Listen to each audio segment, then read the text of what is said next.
안녕하세요. 통쾌하담에 방문해 주셔서 감사합니다. 구독, 좋아요는 사랑입니다. 모든 비극은 언제나 눈부신 순간을 가장하고 다가온다. 마치 축복처럼 구원처럼 혹은 운명처럼. 그날도 그랬다. 도시의 여름은 늘 화려했고 그 화려함은 사람들의 숨을 막힐 만큼 과도했다.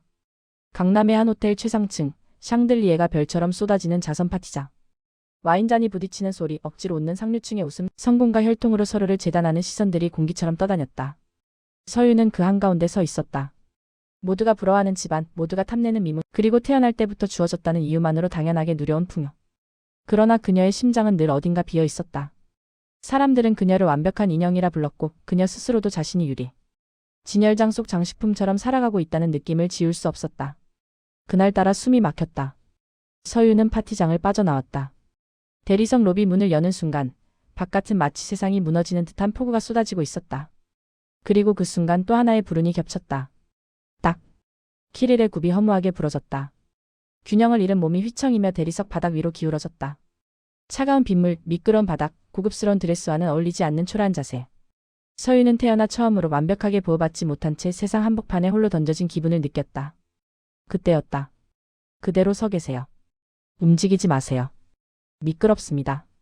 낮고 단단한 남자의 목소리가 빗소리를 가르고 들어왔다. 서윤이 고개를 들었을 때 그녀의 머리 위로 짙은 네이비색 대형 우산이 펼쳐졌다. 빗줄기가 우산 천 위에서 둔탁한 리듬으로 쏟아져 내렸다. 남자는 젖은 머리칼을 뒤로 넘긴 채 서윤을 내려다보고 있었다.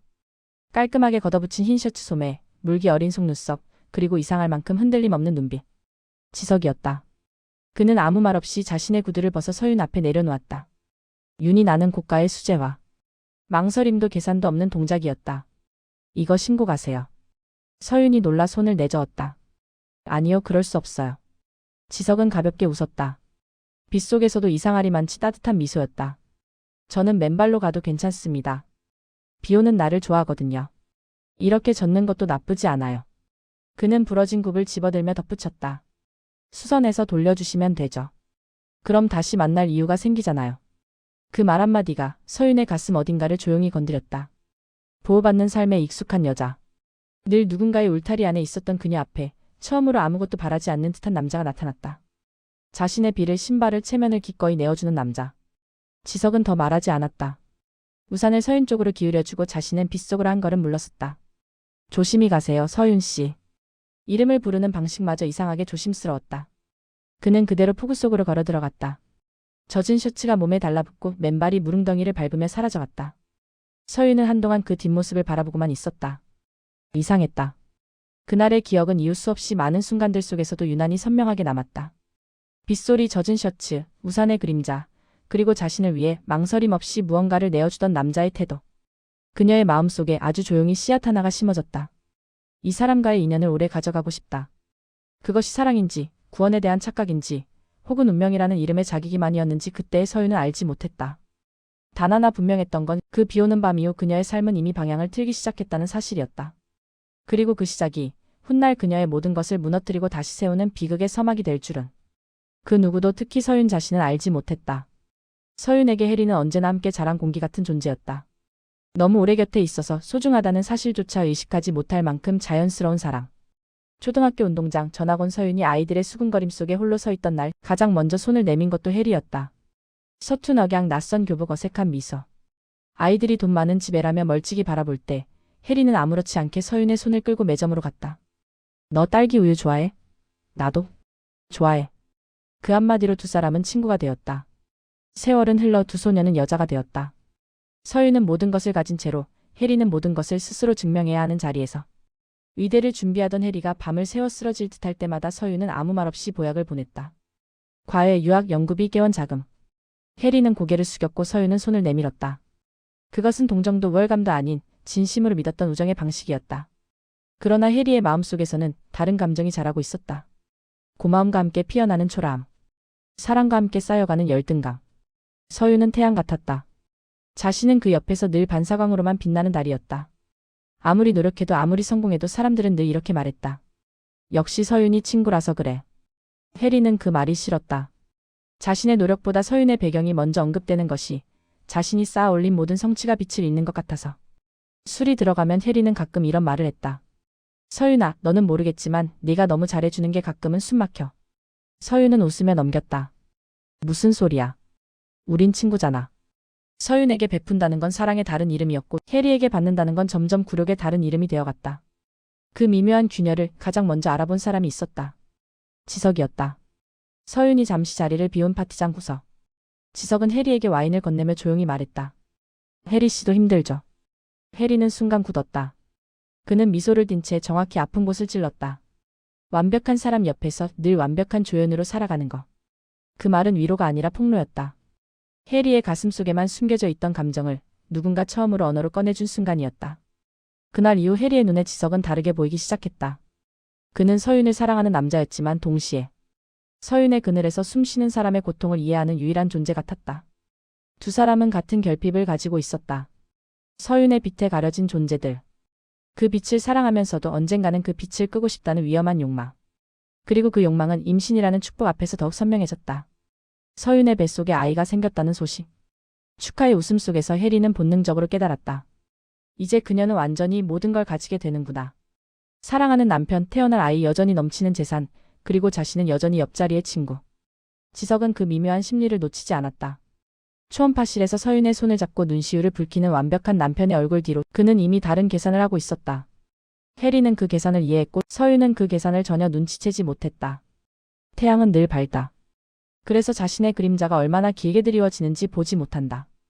그 그림자 속에서 두 사람의 침묵의 동맹은 그렇게 시작되고 있었다. 임신은 서윤의 세계를 완전히 다른 색으로 바꾸어 놓았다. 그동안 그녀의 삶이 유리처럼 단단하고 투명했다면 이제는 그 안쪽에서 따뜻한 심장이 뛰고 있는 듯했다. 매일 아침 느껴지는 미묘한 울렁거림, 이유 없이 눈물이 나는 밤, 그리고 배를 감싸 쥘 때마다 밀려오는 설명할 수 없는 책임감. 지석은 완벽한 남편의 얼굴을 하고 있었다. 아침이면 손수물을 대어 영양제를 챙겼고 알약 하나하나를 서윤의 손바닥 위에 올려주며 말했다. 우리 아기를 위한 거야. 꼭 챙겨 먹어. 그 목소리는 다정했고 손길은 조심스러웠다. 서윤은 그 다정함을 의심하지 않았다. 오히려 자신이 과분한 사랑을 받고 있다고 믿었다. 그날도 그랬다. 전화벨이 울렸다. 서윤은 약을 집어들다가 잠시 테이블 위에 내려놓고 거실로 향했다. 그 순간 작고 하얀 알약 하나가 바닥으로 떨어졌다. 또르륵. 소리를 들은 것은 사람보다 빠른 존재였다. 반려견 루이. 늘 서윤의 발치에 맴돌며 간식을 기다리던 작은 생명은 그 알약을 망설임 없이 삼켜버렸다. 서윤이 돌아왔을 땐 이미 늦은 뒤였다.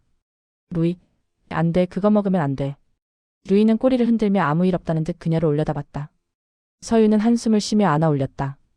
괜찮겠지라고 스스로를 안심시켰다. 하지만 불과 30분 뒤, 루이는 서서히 중심을 잃기 시작했다. 평소처럼 뛰어다니던 다리가 풀리듯 흔들렸고 작은 몸이 거실 한가운데에서 푹 쓰러졌다. 숨은 쉬고 있었지만 아무리 불러도 눈을 뜨지 않았다. 서윤의 심장이 미친 듯이 뛰었다. 루이야 일어나봐 제발. 그녀는 떨리는 손으로 아이를 안고 밤길을 달렸다. 동물병원의 하얀 불빛 아래 수의사는 심각한 표정으로 혈액 수치를 확인했다. 이건 단순한 수면제가 아닙니다. 신경 억제 성분이 고농도로 섞여 있어요. 서윤의 얼굴이 하얗게 질렸다. 임산부가 이런 걸 장기간 복용하면 태아는 물론 산모신경계에도 큰 위험이 됩니다. 강아지가 먹어서 이 정도로 끝난 게 오히려 다행입니다. 그 말은 번개처럼 그녀의 머리를 갈랐다. 강아지. 대신. 그날 밤 서윤은 집 계단에 앉아 한동안 움직이지 못했다. 지석의 얼굴이 스쳐갔다. 매일 아침 정성스럽게 건네던 약.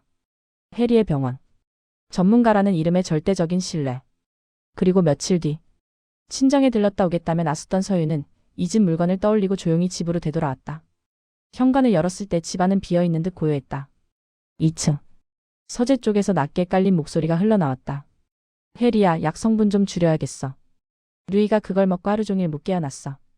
서윤의 발걸음이 멈췄다. 서윤이가 눈치채면 끝장이야. 순간 피가 식는 느낌이 들었다.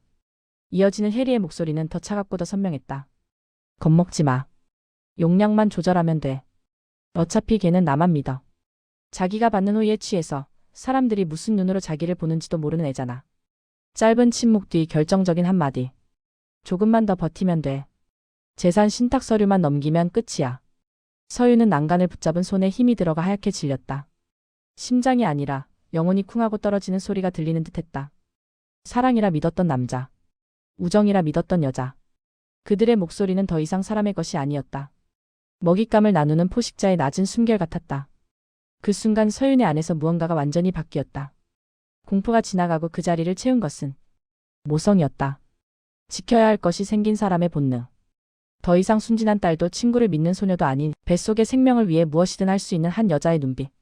서윤은 조용히 휴대폰을 꺼냈다. 문틈으로 새어나오는 그들의 대화를 단 하나도 놓치지 않고 녹음했다. 그리고 마음속으로 말했다. 그래, 이제 알겠어. 너희가 나를 인형이라 부른다면 나는 인형의 미소로 칼을 숨기겠다. 그날 이후 서윤은 울지 않았다. 눈물은 약한 자의 언어라는 걸 그녀는 너무 늦게 배웠다. 대신 그녀는 조용해졌다. 더 다정해졌고 더 온순해졌고 더 믿음직한 아내이자 친구의 얼굴을 했다. 지석이 건네는 약을 아무 의심 없이 삼키는 척했고 해리의 진료실에서는 여느 때처럼 고마움 가득한 눈빛으로 손을 맞잡았다. 그러나 그 모든 미소는 연기였다. 완벽하게 계산된 침묵 그리고 기다림. 서윤은 먼저 자신의 몸부터 지켰다. 약은 입에 대는 순간 혀끝으로 확인한 뒤 화장실에서 조용히 변기에 흘려보냈다. 물소리에 묻혀 사라지는 하얀 알약들을 보며 그녀는 매번 배를 감싸 쥐었다. 엄마가 지켜줄게. 제목 완벽한 친구, 완벽한 남편, 그리고 완벽한 배신. 썸네일 명령어. 임신한 여성이 베이비 샤워 파티장에서 혼자 서 있고 뒤에는 어둠 속에서 서로 눈빛을 교환하는 남편과 절친 여자 실루엣. 파티 풍선과 케이크는 화사하지만 분위기는 스릴러 영화처럼 긴장감 넘치게.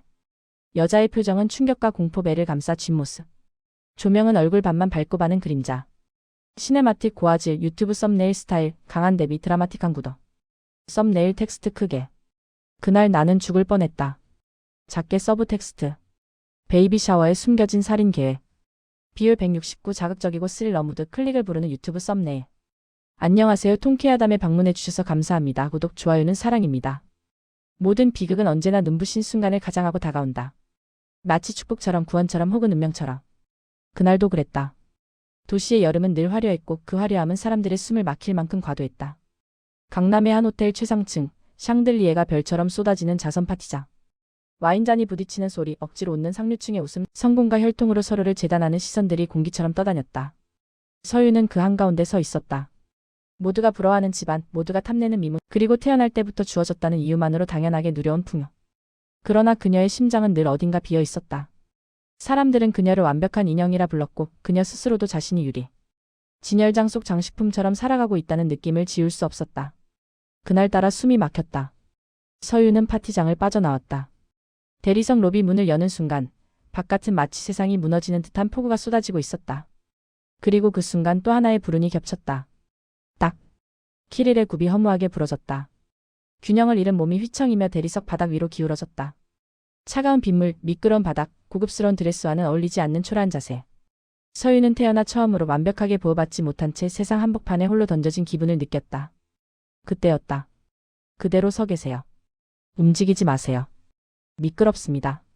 낮고 단단한 남자의 목소리가 빗소리를 가르고 들어왔다.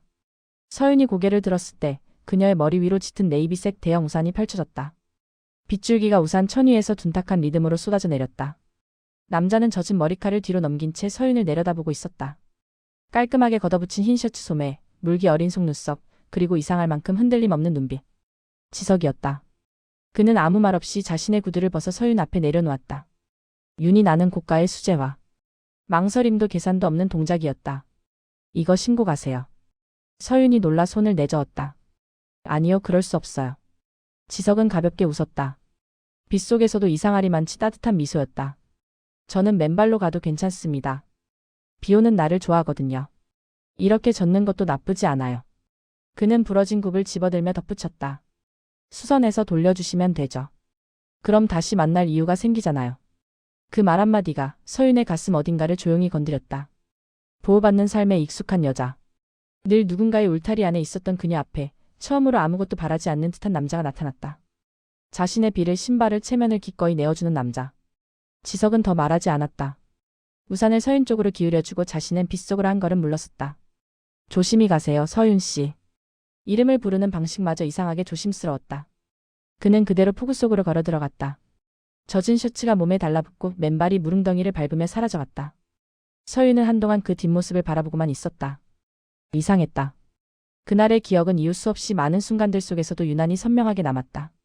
빗소리, 젖은 셔츠, 우산의 그림자, 그리고 자신을 위해 망설임 없이 무언가를 내어주던 남자의 태도. 그녀의 마음속에 아주 조용히 씨앗 하나가 심어졌다. 이 사람과의 인연을 오래 가져가고 싶다. 그것이 사랑인지, 구원에 대한 착각인지, 혹은 운명이라는 이름의 자기기만이었는지 그때의 서윤은 알지 못했다. 단 하나 분명했던 건 그 비오는 밤 이후 그녀의 삶은 이미 방향을 틀기 시작했다는 사실이었다. 그리고 그 시작이 훗날 그녀의 모든 것을 무너뜨리고 다시 세우는 비극의 서막이 될 줄은 그 누구도 특히 서윤 자신은 알지 못했다. 서윤에게 해리는 언제나 함께 자란 공기 같은 존재였다. 너무 오래 곁에 있어서 소중하다는 사실조차 의식하지 못할 만큼 자연스러운 사랑. 초등학교 운동장 전학온 서윤이 아이들의 수군거림 속에 홀로 서 있던 날 가장 먼저 손을 내민 것도 해리였다. 서툰 억양, 낯선 교복, 어색한 미소. 아이들이 돈 많은 집애라며 멀찍이 바라볼 때 해리는 아무렇지 않게 서윤의 손을 끌고 매점으로 갔다. 너 딸기 우유 좋아해? 나도. 좋아해. 그 한마디로 두 사람은 친구가 되었다. 세월은 흘러 두 소녀는 여자가 되었다. 서윤은 모든 것을 가진 채로 해리는 모든 것을 스스로 증명해야 하는 자리에서 위대를 준비하던 해리가 밤을 새워 쓰러질 듯할 때마다 서윤은 아무 말 없이 보약을 보냈다. 과외, 유학, 연구비, 개원 자금. 해리는 고개를 숙였고 서윤은 손을 내밀었다. 그것은 동정도 우월감도 아닌 진심으로 믿었던 우정의 방식이었다. 그러나 해리의 마음속에서는 다른 감정이 자라고 있었다. 고마움과 함께 피어나는 초라함. 사랑과 함께 쌓여가는 열등감. 서윤은 태양 같았다. 자신은 그 옆에서 늘 반사광으로만 빛나는 달이었다. 아무리 노력해도 아무리 성공해도 사람들은 늘 이렇게 말했다. 역시 서윤이 친구라서 그래. 해리는 그 말이 싫었다. 자신의 노력보다 서윤의 배경이 먼저 언급되는 것이 자신이 쌓아 올린 모든 성취가 빛을 잃는 것 같아서. 술이 들어가면 해리는 가끔 이런 말을 했다. 서윤아, 너는 모르겠지만 네가 너무 잘해주는 게 가끔은 숨 막혀. 서윤은 웃으며 넘겼다. 무슨 소리야. 우린 친구잖아. 서윤에게 베푼다는 건 사랑의 다른 이름이었고 해리에게 받는다는 건 점점 굴욕의 다른 이름이 되어갔다. 그 미묘한 균열을 가장 먼저 알아본 사람이 있었다. 지석이었다. 서윤이 잠시 자리를 비운 파티장 구석. 지석은 해리에게 와인을 건네며 조용히 말했다. 해리 씨도 힘들죠. 해리는 순간 굳었다. 그는 미소를 띤 채 정확히 아픈 곳을 찔렀다. 완벽한 사람 옆에서 늘 완벽한 조연으로 살아가는 거. 그 말은 위로가 아니라 폭로였다. 해리의 가슴 속에만 숨겨져 있던 감정을 누군가 처음으로 언어로 꺼내준 순간이었다. 그날 이후 해리의 눈에 지석은 다르게 보이기 시작했다. 그는 서윤을 사랑하는 남자였지만 동시에 서윤의 그늘에서 숨쉬는 사람의 고통을 이해하는 유일한 존재 같았다. 두 사람은 같은 결핍을 가지고 있었다. 서윤의 빛에 가려진 존재들. 그 빛을 사랑하면서도 언젠가는 그 빛을 끄고 싶다는 위험한 욕망. 그리고 그 욕망은 임신이라는 축복 앞에서 더욱 선명해졌다. 서윤의 뱃속에 아이가 생겼다는 소식. 축하의 웃음 속에서 해리는 본능적으로 깨달았다. 이제 그녀는 완전히 모든 걸 가지게 되는구나. 사랑하는 남편, 태어날 아이, 여전히 넘치는 재산, 그리고 자신은 여전히 옆자리의 친구. 지석은 그 미묘한 심리를 놓치지 않았다. 초음파실에서 서윤의 손을 잡고 눈시울을 붉히는 완벽한 남편의 얼굴 뒤로 그는 이미 다른 계산을 하고 있었다. 해리는 그 계산을 이해했고 서윤은 그 계산을 전혀 눈치채지 못했다. 태양은 늘 밝다. 그래서 자신의 그림자가 얼마나 길게 드리워지는지 보지 못한다. 그 그림자 속에서 두 사람의 침묵의 동맹은 그렇게 시작되고 있었다. 임신은 서윤의 세계를 완전히 다른 색으로 바꾸어 놓았다. 그동안 그녀의 삶이 유리처럼 단단하고 투명했다면 이제는 그 안쪽에서 따뜻한 심장이 뛰고 있는 듯했다. 매일 아침 느껴지는 미묘한 울렁거림, 이유 없이 눈물이 나는 밤, 그리고 배를 감싸 줄 때마다 밀려오는 설명할 수 없는 책임감. 지석은 완벽한 남편의 얼굴을 하고 있었다. 아침이면 손수물을 대어 영양제를 챙겼고 알약 하나하나를 서윤의 손바닥 위에 올려주며 말했다. 우리 아기를 위한 거야. 꼭 챙겨 먹어. 그 목소리는 다정했고 손길은 조심스러웠다. 서윤은 그 다정함을 의심하지 않았다. 오히려 자신이 과분한 사랑을 받고 있다고 믿었다. 그날도 그랬다. 전화벨이 울렸다. 서윤은 약을 집어들다가 잠시 테이블 위에 내려놓고 거실로 향했다. 그 순간 작고 하얀 알약 하나가 바닥으로 떨어졌다. 또르르. 소리를 들은 것은 사람보다 빠른 존재였다. 반려견 루이. 늘 서윤의 발치에 맴돌며 간식을 기다리던 작은 생명은 그 알약을 망설임 없이 삼켜버렸다. 서윤이 돌아왔을 땐 이미 늦은 뒤였다. 루이, 안 돼, 그거 먹으면 안 돼. 루이는 꼬리를 흔들며 아무 일 없다는 듯 그녀를 올려다봤다. 서윤은 한숨을 쉬며 안아 올렸다. 괜찮겠지라고 스스로를 안심시켰다. 하지만 불과 30분 뒤, 루이는 서서히 중심을 잃기 시작했다. 평소처럼 뛰어다니던 다리가 풀리듯 흔들렸고 작은 몸이 거실 한가운데에서 푹 쓰러졌다. 숨은 쉬고 있었지만 아무리 불러도 눈을 뜨지 않았다. 서윤의 심장이 미친 듯이 뛰었다.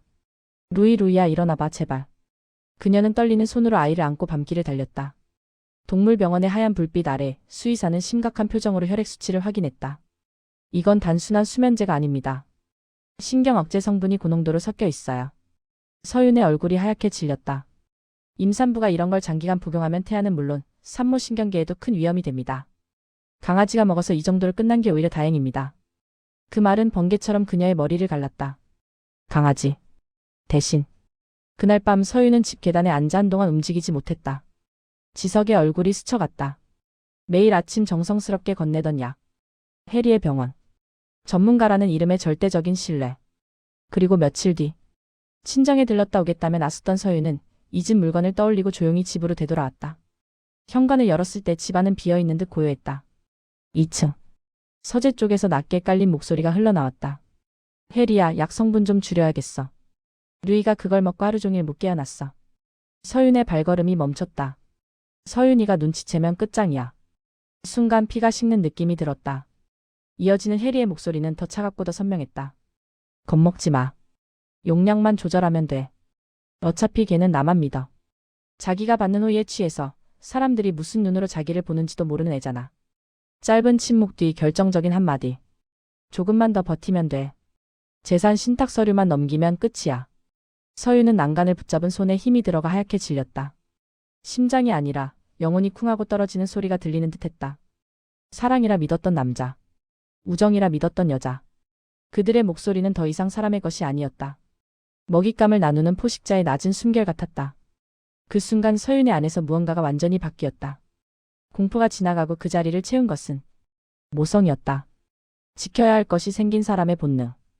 더 이상 순진한 딸도 친구를 믿는 소녀도 아닌 뱃속의 생명을 위해 무엇이든 할 수 있는 한 여자의 눈빛. 서윤은 조용히 휴대폰을 꺼냈다. 문틈으로 새어나오는 그들의 대화를 단 하나도 놓치지 않고 녹음했다. 그리고 마음속으로 말했다. 그래, 이제 알겠어.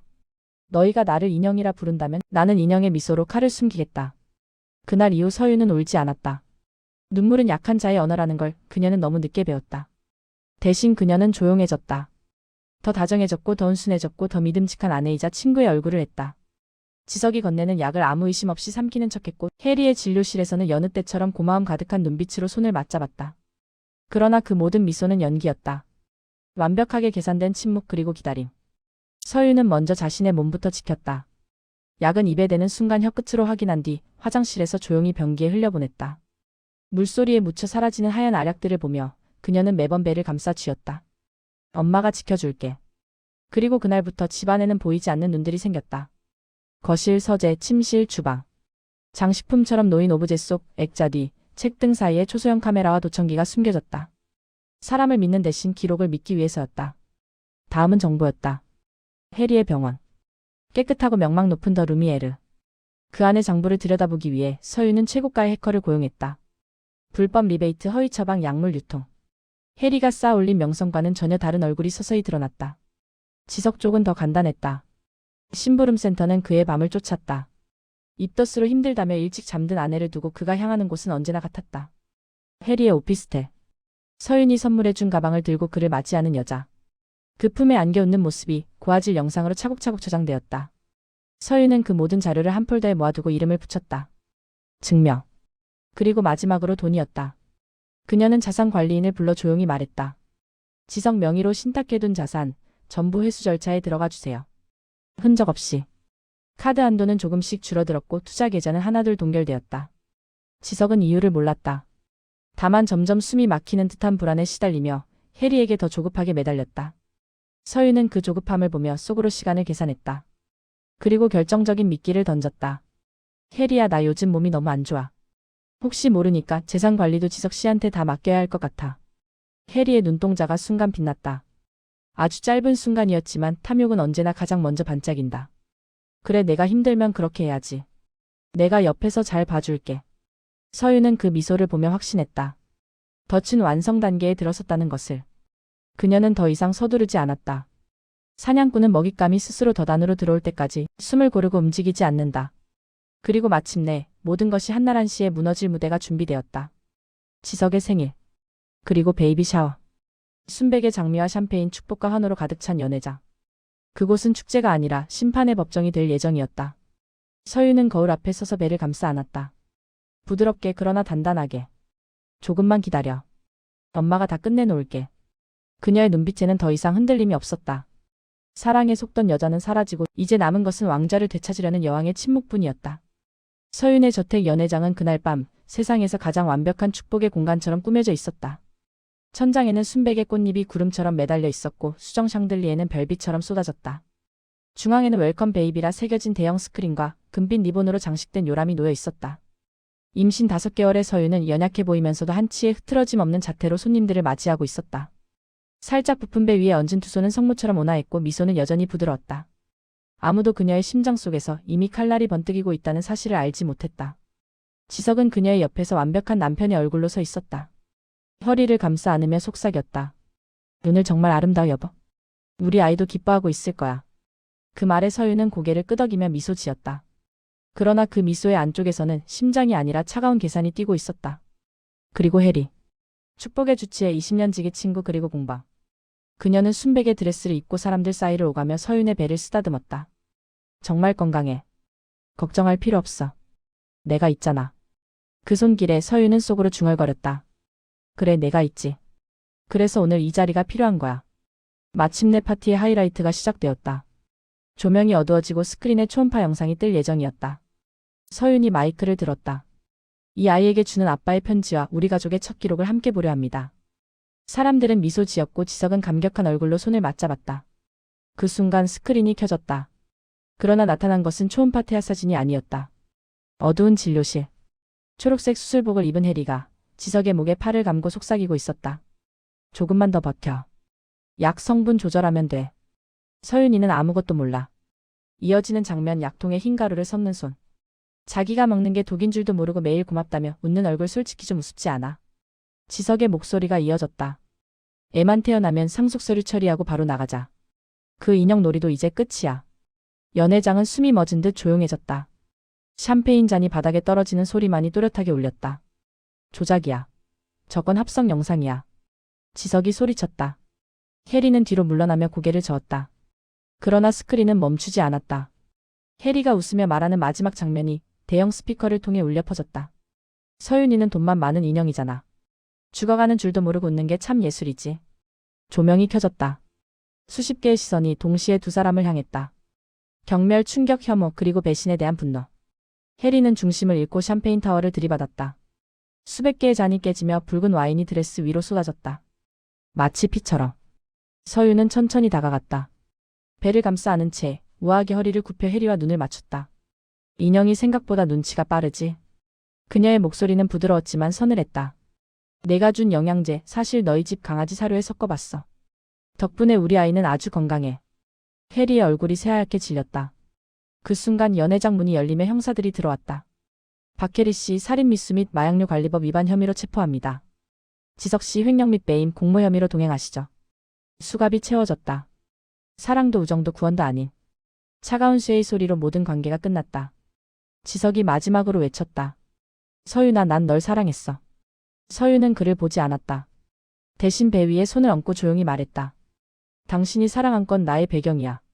이제 그 배경이 당신의 감옥이 될 거고. 1년 후. 교도소 접견실. 투명한 유리 너머에서 지석과 해리는 서로를 증오의 눈으로 노려보고 있었다. 모든 것을 잃은 자들만이 나눌 수 있는 시선. 같은 시각 햇살 가득한 정원에서 서윤은 유모차에 탄 아이를 바라보고 있었다. 신문 일면에는 이렇게 적혀 있었다. JS그룹 신임 회장 강서윤, 사상 최대 실적 경신. 서윤은 신문을 접고 아이의 볼에 입을 맞췄다. 이제 괜찮아. 엄마가 다 지켜냈어. 한때 인형이라 불렸던 여자. 사랑에 속고 우정에 배신당했지만 마침내 스스로 왕관을 쓴 여왕. 샴페인과 피가 섞였던 그 밤 이후 그녀의 인생에는 다시는 누군가의 조종선이 달리지 않았다. 이제 서윤은 누군가의 아내도 누군가의 친구도 누군가의 배경도 아닌 자기 왕국의 주인이었다. 모든 미소 뒤에는 진실 아니면 악의가 숨어 있습니다. 그리고 그 진실이 모습을 드러낼 시간은 천천히 본인들도 모르게 드러납니다. 끝까지 읽어주셔서 감사합니다. 듣고 싶은 주제가 있으시면 댓글로 남겨주세요. 재미있는 내용으로 찾아뵙겠습니다.